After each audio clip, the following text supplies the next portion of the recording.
Welcome to the Push Modern Podcast.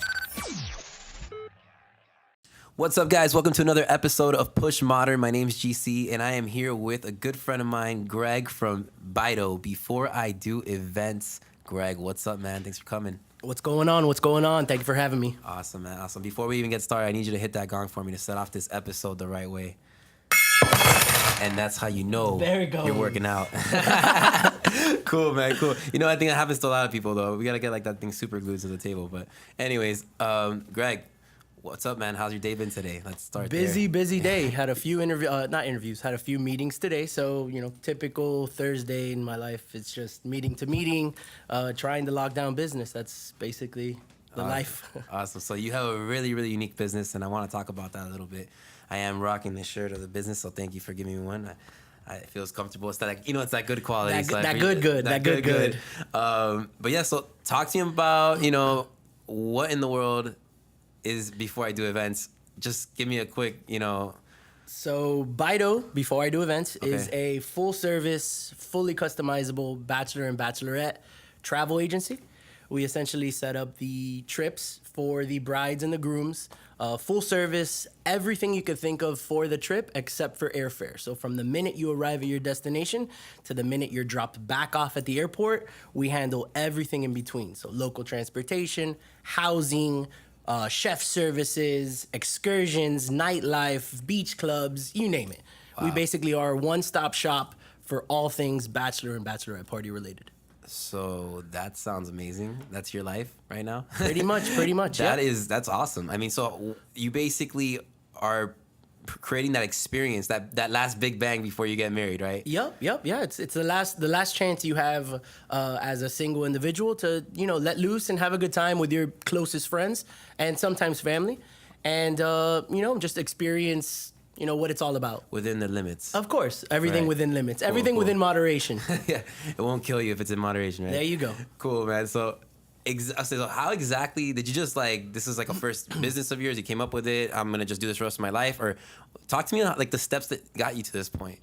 Well, it all started with a conversation, more of an argument between me and my dad. I was kind of in a crossroads in my life where I didn't know whether I wanted to go the corporate route. I didn't know whether I wanted to have, the traditional 9 to 5.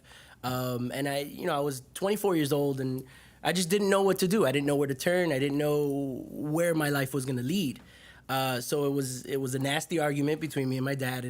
And he essentially turned to me and said, "Greg, find your passion and go after it." So it's something that it's a saying that kind of resonated with me for the next, month or two after that conversation. And I was trying to figure out what my passions were. So, the typical things to a 24-year-old. What are passions? Travel, party, obviously gaining wealth, Right. financial stability, financial security. Secure the Those are, bag. that's exactly. I wanted to figure out how I could mix those passions in family and travel and party into a business. And then about 2 months later, a buddy of mine asked, "Hey, I want to do this bachelor party to Vegas. You think you can help out?" I was like, "Yeah, sure. I'll make some phone calls." Got on the phone, called some people over in. Were you at this in moment? Were Las you thinking Vegas. about Hangover, the movie? Kind of. That it was right around was the there? It was time. at the Yeah, same it was time? around that same time. Okay. So I was thinking, okay, we're gonna go all out. We're gonna go to Vegas, and basically, I started the whole process. I planned the whole bachelor party. Came out great. We're flying back from Las Vegas. My best friend sitting next to me, and he's like, "Hey, Greg, you should really look into this for a living. You're really good at this. You're very detail oriented. You saved us a boatload of money." And I was like, "How do you know I saved you money?" He's like, "Well, I didn't tell you anything, but when we were at Hardwell for Wet Republic, we had best table in the house." Yeah. He's like, "I made friends with the group next to us." And he's like, "You had told us what the table price was, which was $4,500 Right. minimum." He's like, "I talked to the guy on the table right next to us, and their minimum was 14 grand. Damn.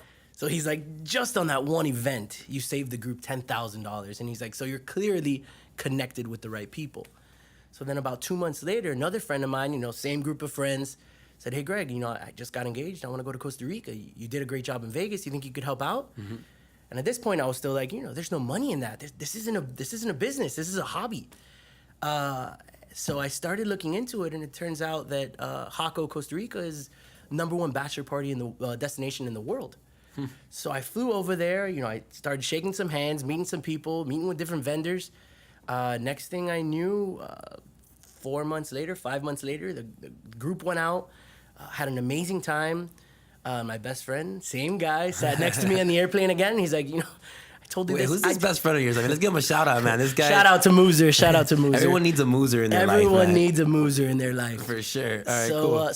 So he basically told me again, Greg, we've had this conversation before. You're doing great in your career I like this at the Moozer guy. moment. I like this Moozer guy. Yeah, he's like, take it serious. Take Yeah. this serious. You're good at this. So then I came back home and I discovered that the passion was partying with friends and family and travel. So then it was, I'm going to start a bachelor party, and what the hell am I going to name it? And then just Bido came to mind. I don't know. I don't have the exact story as to how Bido, the name itself, was Right. created, but that's how it all started. I mean, I love the name. I told you when we first met, Yeah. I was like, man, the branding's great, the logo's great. I think it encompasses everything that you want as far as like a bachelor party experience or a bachelorette party experience. I think it's amazing. I think it's incredible. So cool. So you got this. You had a good friend of yours. He's pushing you to do this party. I mean, let me ask you a question. Let's go back a little bit. Yeah. So what was like your first like hustle? Like, let's say like when you were younger, even as a kid, like I know that you, Yeah. because I feel like, and I like to tap into this as much as possible. What, like, there's like that moment where okay, I'm gonna be doing something. I'm gonna do something different in life. I'm not gonna take a normal route. What was that moment for you when you were a kid?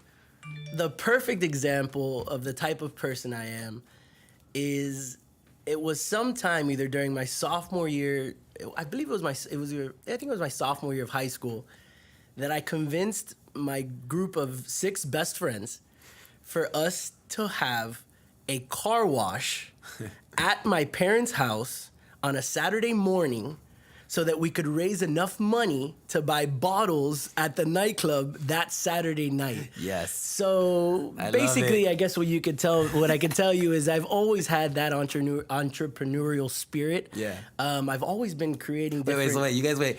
Hold on. We hosted. So we had a legitimate. the bottle fund. The bottle literally fund. washed cars from 8 a.m. till 5 or 6 p.m. during a Saturday morning, early afternoon, to fund our night.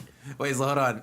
Did you guys like put on the signs like, Oh, hey, I'm yeah. trying to go. I'm trying to buy a table at a club. No. We did not. We did not advertise what the money was going to be used for. But yeah, I think we charged $5 or $7 a car. We made it super cheap, and we were pushing cars through there like crazy. Mind you, my parents had no idea what we were doing. It's like, oh, these guys are washing cars. Yeah, Oh, like, no. oh, cool. That's nice. Must be a fundraiser for a nice Must be nonprofit. some kind of charity going on. Yeah, no, that was not the case. We were. Wait a minute. So using it was just a bunch of guys, right? Like you guys a bunch you of didn't get guys. no girls in no, bikinis. No, we were just a bunch of guys And washing you guys cars. get business? You got Yeah. Yeah. We probably washed that day, I don't know, 60 cars, 70 cars.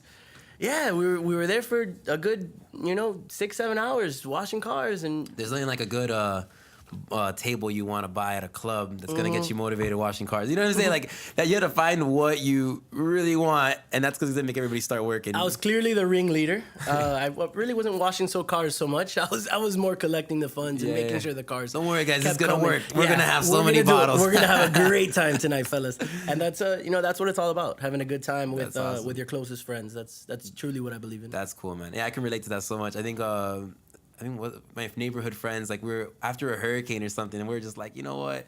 I got a wagon from when I was a kid, and I'm like dragging the wagon around after the hurricane with a shovel and a rake, and we're just like, hey, you got some palm trees leaves that fell down there? You want us to pick that up and just give me $5? So Exactly. But you're doing it with your friends, hustle, It's the hustle. It's cool when you have people around you that are, they're down. Even if it was for bottles or for just raise money, it's just fun. Absolutely, it's all about the hustle, man. For sure, man, for sure. So like right now, you guys are in how many destinations, how many locations? Right now, we're currently in 22 destinations in 9 countries. Okay. Our biggest bachelor party destination is Jaco, Costa Rica. Okay. Our biggest bachelorette party destination is Playa del Carmen, Mexico. Oh, I heard about that. Yeah, that's nice. It's a good spot. It's just 30 minutes from Cancun, Mexico. So you fly into Cancun, 30 minutes south, and you're right there in the center of party where you have access to over 1,000 bars, restaurants, nightclubs, you name it.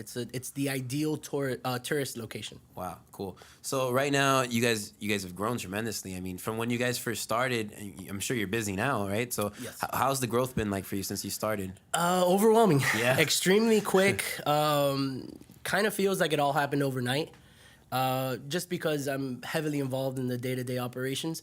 But I've basically taken it from a one destination company to a 22 destination company in just shy of 3 years. Wow. So we're quickly growing. It's pretty exciting because it's an exciting time because, if I compare how today works versus how things were operating, just 2 years ago, it's crazy how the tables have turned. 2 years ago, it was me constantly picking up the phone and begging and pleading with vendors to take a chance on me and work with me and give me a shot and let me show you how we're different from the competition. And now it's the opposite. Now they're calling me like, hey, I've seen you here or I've seen you there, and I would love to work with you guys. And what can I do to work with you? And it's like, little do they know, like, I was blowing up your phone like 4 years ago. Like, come on, man, give me a shot. Yeah. And it's those guys that shot me down early on. Right. That you better believe I kept a little asterisk next to their name to make sure to no discount, no. to make sure that if we're gonna do business down the line, they're gonna hear it from me because they didn't give the small guy the opportunity. That's true. So. Yeah. That's and that's something that's good that you can at least realize that. I feel like it's fire, man. It gives you that fire, like, all right, man, don't work with me. It's all good. Absolutely. Just keep going. Just pushes me to go. It just makes me want to go harder. Right. Really. 100%. So you're grinding, you're making these phone calls. Let's get down to the dirt. Because, I really like emphasizing in this show that, again, red flag, I like to say it all the time, and I'm not going to stop saying it. It's not about, like, you've already hit that peak of business. It's that grind that you had to get you to the part where you're at right now. And I feel like it's a perfect time. It's like almost before you guys go into, to a whole nother level. And I like that part where you said, like, you're hitting up people and they weren't answering. You're like, I don't know if I want to give you a shot. I don't feel safe with your company yet. And, like, what did you do at that moment? Did you build your brand a little bit better? Did you fix your pitch? What was that thing that you changed that made them pick up the phone next time and say, hey, you know what? I'll take a chance with you. What do you think it was? The biggest thing was just being persistent. Be persistent and don't give up. Just because you made 20, 40, 60 calls that day, and maybe 90% of them, maybe 99% of them were failures. You kind of have to have a no memory, like a short-term memory, where you pick up that phone the 61st time or the 41st time. Just keep picking up the phone, because just because it didn't work the first 40 times doesn't mean that it's not going to work the 41st time. Right. So it's like you just got to remain persistent. You got to remain level-headed. You have to remain positive. Right. And more importantly than anything is your surroundings. Keep positive people around you. Because what happens is when you're constantly hearing no's, if you then leave the office and you come home to a negative atmosphere, it's like, I just got kicked 500 times in the face in the office, and now I'm coming home to get kicked in the face some more. Right. It's like, if you keep positive people in your surroundings, in your circles, they'll always push you to keep going, and they'll always push you to keep a positive mindset. And that's, honestly, I think that's been the biggest part of the reason why this whole business has been successful. I love it, man. Greg's gem for the day. There it is. That's the gem right there. You got to stay positive, man. For sure. And I like what you said about not having memory almost, like having short-term memory. Short-term memory, for sure. I think I've done calls, and man, I tell everybody, it doesn't matter how many calls. What matters is the time that they pick up. Mm-hmm. Exactly. So, like, you don't have to stress the fact that someone, they didn't want to do business with you. They hung up the phone. Dude, if you take that to heart, you're going to be stressing about the guy that cut you off like 10 minutes ago while you were driving. Exactly. You're wasting time. You're wasting life. So I love that. Short-term memory. So making Short-term those memory calls, man. Hey, don't worry about it. One of the biggest tips I could give. Just get long-term memory when they say they want to do business. Absolutely. Right? Like, that's what you got to focus on. So that's cool. So, man, so how do you stay grounded as a person? This is a crazy business, obviously. You're taking people for an incredible experience. It's a lot of, it's people when their wild side comes out. Oh, yeah. Yeah. And then you're in the middle of it. How do you stay grounded? I definitely have to stay on my toes. Right. You got to remember that these groups are anywhere from 6 to now we just got a group that booked 33 guys. And the vast majority of them are drunk. The majority of the time while they're on this trip, they're drunk. So you got to be ready for any curveball to come your way. You got to be ready for that call at 3 a.m. that, buddy slipped and fell by the pool, or he cut his foot on a broken bottle, or, you know, he's bleeding at 3 in the morning in middle of nowhere, Costa Rica. You need to be ready to solve any issue, and that's the probably the biggest, you know, the hardest part about what I do. So how do I stay grounded? Just being active, Yeah. you know, remain active, you know, do the things that get your mind off of the day in and day out hustle. So, you know, family time with the friends, you know, you got to keep a personal life. Like, you know, there's a lot of times that I'm working 16, 18 hours a day, and, you know, you lose track of who you are. And it's the people that I keep in my immediate circles that pull me out of the office and tell me, like, you know, an hour here, an hour there isn't going to kill you. Yeah. Like, you know, it doesn't always have to be about business. It doesn't always have to be about, you know, your company. Just let's get out and let's be 29. Like, Yeah. so that's probably how my escape, I guess you call it. That's good, man. And I think those are things that people take for granted, especially now in this world of like, team no sleep, or like, Yep. don't worry about it. Like, you can just keep working hard. Sleep is for sleep when you're dead.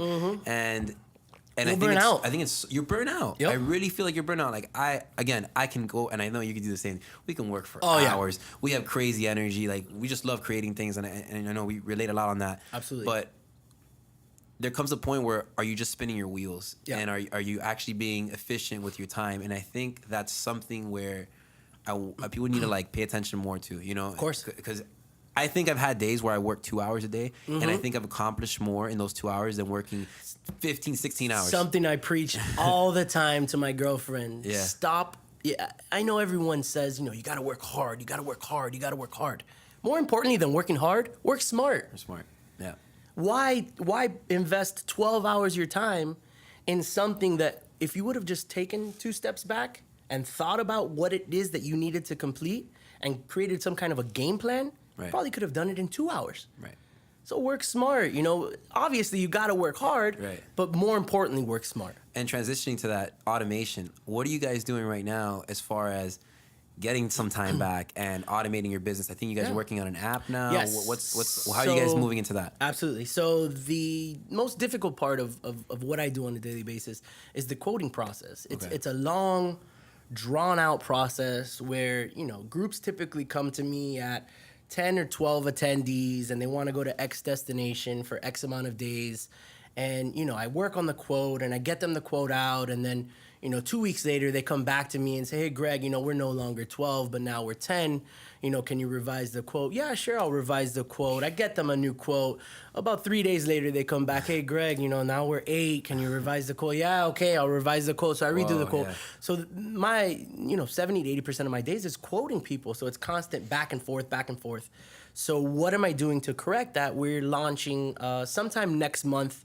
We're going to be launching a fully automated online booking system that's fully customizable to, you know, guys and girls are gonna be able to create their profiles, their group profile, and, you know, create that custom package with all the different services that we provide, from housing to daytime activities, nighttime activities, transportation. And they'll be able to create their custom package in real time with real costs. And best of all, we finance all these trips. Nice. So instead of having to pay one lump sum, you basically break it up between the 15th of every month leading up to your trip, whether it be 5 payments, 7 payments. We'll go all the way up to 12 payments. So you can essentially start the planning process 13 months in advance, so that 12 months in advance, you're in our payment plan. And that's probably one of our biggest selling points. So That's to good. your question, Yeah. the app is going to be able to do all this for you. So for the guy that truly wants to do a bachelor party, or the guy that's just messing around trying to see what it costs so that he's mentally prepared for when that time comes, he'll be able to do it. He's prepping for the day. Exactly. It's like, well, I just, you know, those guys that like to like course. plan everything in advance. Of course. You know? It's like, well, maybe in 10 years when Yeah. this happens, what am I looking at financially? You know, right? Exactly. There's always those kind of guys. Of course. That's great, man. So I'm huge on automation. I Absolutely. love subscription businesses. I love automation. I love, you know, not putting time into things that can kind of be like put into a system or to a software. I mean, I think it's genius. But then also being able now to focus more time into what you're good at, delivering the experience, delivering the work, your attention. People at the end of the day, they like to know that you're behind it. But if you're busy doing quotes all day, you can't give them that one-on-one. Absolutely. So I think that's awesome. And let me ask you a question. So we're gonna go into a little bit side. Like I'm throwing a wrench again into That's this. fine. Bring it in. What's a side hustle for you? Do you have a side hustle? I mean, entrepreneurs always Constant. got a side hustle, right? So what's the side Constant. hustle, man? So my current side hustle is selling devices, selling products on Amazon. That's always been a side thing. I'm currently exploring the whole cryptocurrency world.